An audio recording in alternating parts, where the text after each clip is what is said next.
Mariing itinanggi ni dating Executive Secretary Lucas Bersamin na siya ang tinutukoy na ES sa tinaguriang Cabral Files. Ayon kay Bersamin, wala siyang anumang naging papel sa pag-aproba ng mga proyekto ng Department of Public Works and Highways.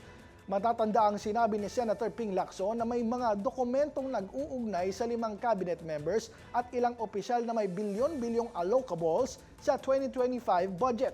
Kabilang ang isang ES na may 8.3 billion pesos. Sa isang pahayag, nabigla umano siya at nagalit sa paratang na may 8.3 billion pesos umanong DPWH projects na inilaan sa kanyang tanggapan sa ilalim ng 2025 General Appropriations Act.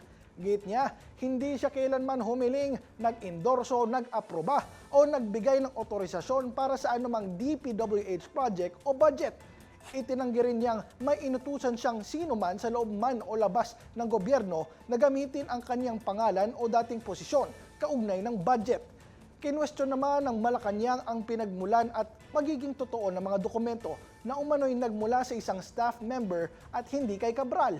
Ang mga dokumento ay tumutukoy sa DPWH allocations mula 2023 hanggang 2026 na aabot sa 3.5 trillion pesos.